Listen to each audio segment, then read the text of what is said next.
Hi, current affairs నుంచి ఈ 2018 సంవత్సరానికి గాను ఇంటర్నేషనల్ ఈవెంట్స్ నుంచి మనకి కొంచెం తక్కువగానే అడగచ్చు. కానీ వాటి నుంచి ఏమి అడుగుతాడు ముఖ్యంగా దాపు 80% కవర్ చేయడానికి ఏం చేయాలి అనే ఉద్దేశంతో ఇప్పుడు చూద్దాం.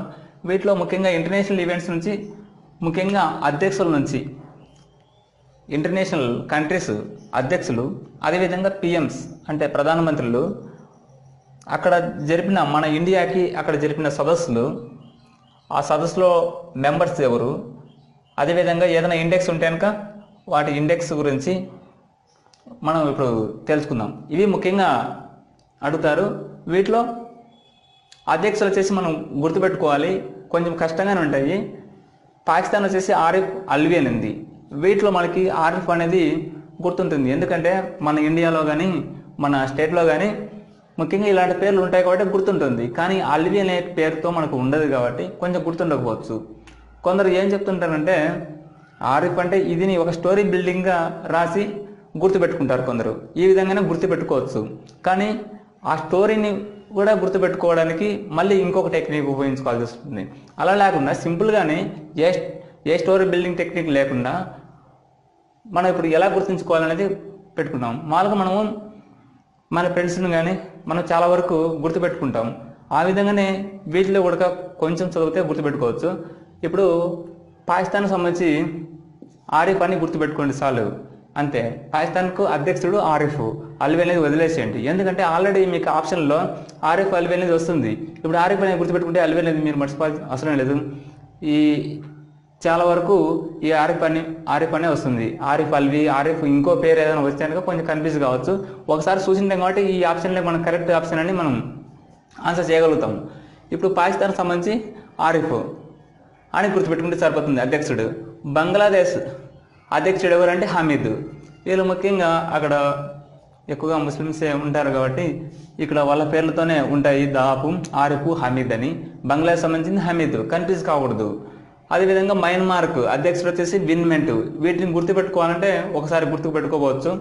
సపోజ్ ఇక్కడ ఫస్ట్ లెటర్ ఎం అని మయన్మార్ అని గుర్తుపెట్టుకుంటాం, ఎం కదా ఇక్కడ ఎం అనేసి ఏదో విధంగా మనం గుర్తుపెట్టుకుంటాం. ఆ విధంగా ఇది ఒకటేనే కాదు,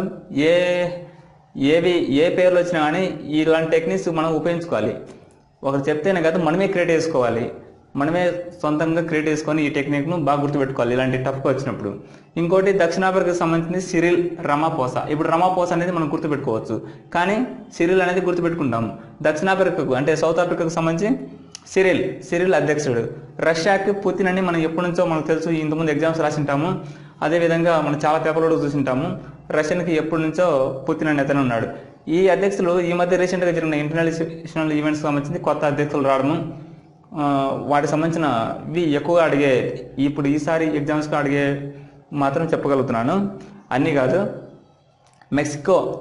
మెక్సికోకి ఆమ్లో, ఇది గుర్తుపెట్టుకోండి, సింపుల్ వర్డ్ ఆమ్లో అని. Brazil Jair Bolsonaro. వీటిని గుర్తుపెట్టుకోవాలంటే కష్టం కావచ్చు, కానీ జైర్ అనేది గుర్తుపెట్టుకోవచ్చు. బ్రెజిల్కు జైర్ అనేది గుర్తుపెట్టుకోండి, బ్రెజిల్ అధ్యక్షుడు జైర్. ఇథియోపియా కంట్రీకి షాష్లే అనే ఆమె లేడీస్ అనమాట, అధ్యక్షురాలు. ఇథియోపియా అధ్యక్షురాలు వచ్చేసి ఇథియోపియాకి షాష్లే అని గుర్తుపెట్టుకోండి. 1-2 సార్లు అనుకుంటే గుర్తుంటుంది. సౌత్ కొరియాకు సంబంధించింది కిమ్ జోంగ్ సౌత్ కొరియాకి.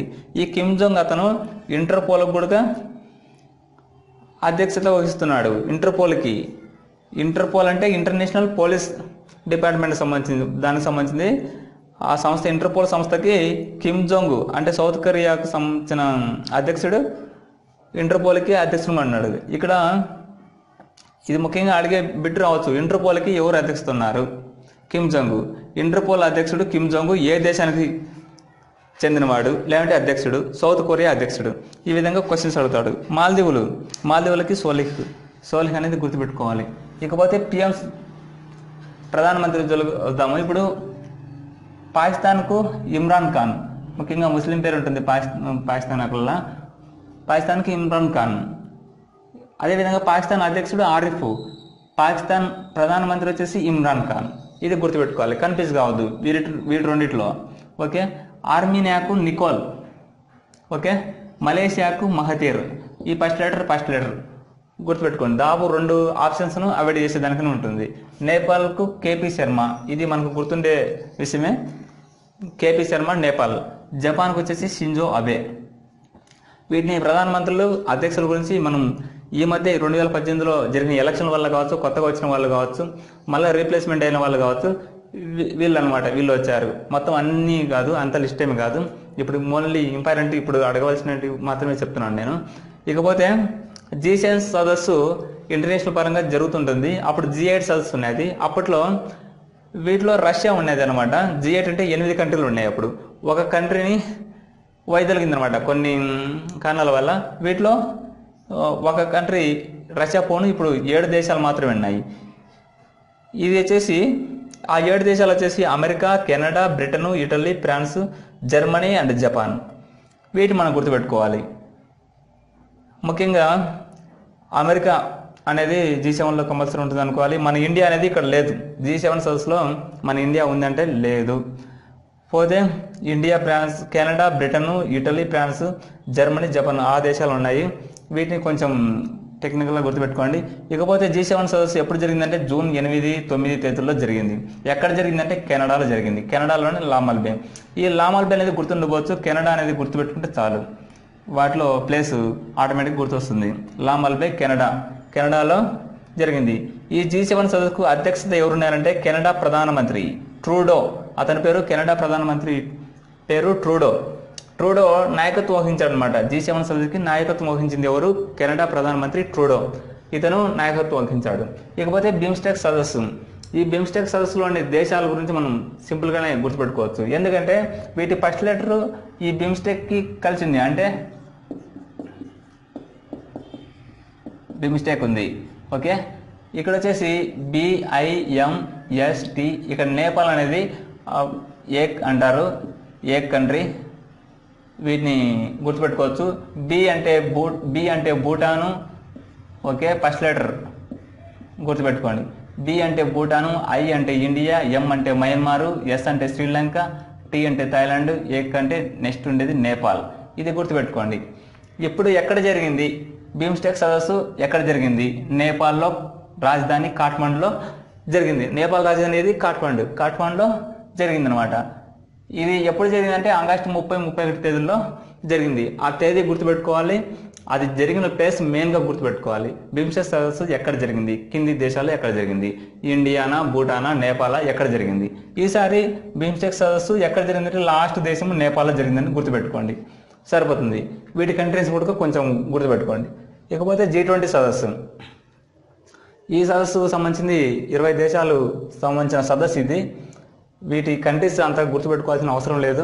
వీటిలో మన ఇండియా ఉందా లేదా అనేది దానికి గుర్తుపెట్టుకోవాల్సి ఉంటుంది. ఇక్కడ వచ్చేసి నవంబర్ 30, డిసెంబర్ 1 తేదీన జరిగింది. ఎక్కడ జరిగిందంటే అర్జెంటీనాలో జరిగింది. అది గుర్తుపెట్టుకోండి. ప్రవాస భారతీయ దివస్. ప్రవాస భారతీయ దివస్ ప్రతి సంవత్సరము జనవరి 7వ తేదీన మాత్రమే జరుగుతుంది. ప్రతి సంవత్సరం జరుగుతుంది ప్రవాస భారతీయ దివస్. ఈ సంవత్సరము ప్రవాస భారతీయ దివస్ సింగపూర్లో జరిగింది. Okay, understand. ఇకపోతే వరల్డ్ హ్యాపీనెస్ ఇండెక్స్ అంటే ప్రపంచ సంతోషకర సూచి 2018 సంవత్సరానికి గాను ఇండియాకు 133 ర్యాంకు అంటే 133వ ర్యాంకు ఇండియాకు వచ్చింది. ఇంతకుముందు సంవత్సరం 128వ ర్యాంకు ఉండేది.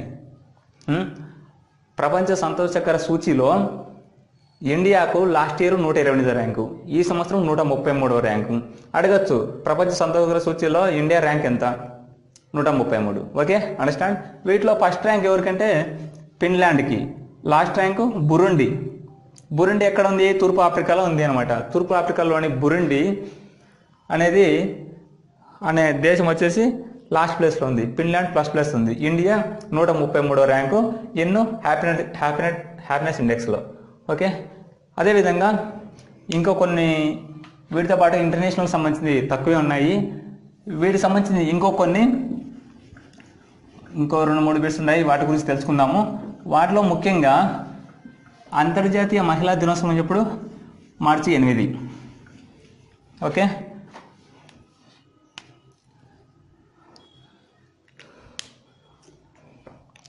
ఉమెన్స్ డే, మహిళా దినోత్సవం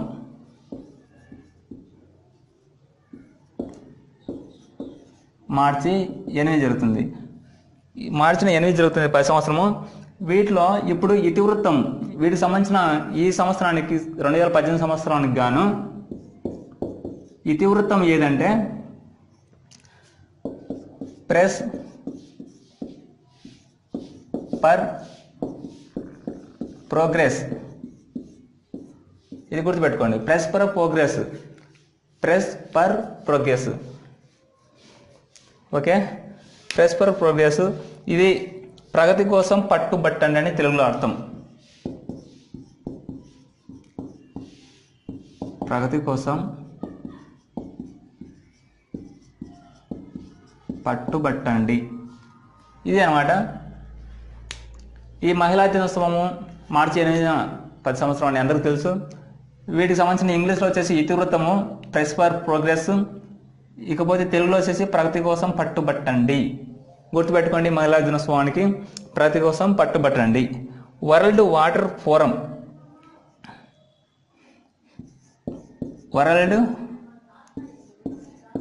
వాటర్ ఫోరం అంటే నీటికి సంబంధించిన ఫోరం ఇది. ఇది వచ్చేసి బ్రెజిల్లో జరిగింది అనమాట ఇప్పుడు ఈ సంవత్సరం. ఇది గుర్తుపెట్టుకోండి, వరల్డ్ వాటర్కి సంబంధించిన ఫోరం వచ్చేసి బ్రెజిల్లో జరిగింది. దీనికి ఇతివృత్తం నీటిని పంచుకుందాం. చాలా సింపుల్, గుర్తుపెట్టుకోండి, నీటిని పంచుకుందాం. ఈ వరల్డ్ వాటర్ ఫోరానికి సంబంధించింది ఇతివృత్తం నీటిని పంచుకుందాం అని అర్థం అనమాట. ఓకే.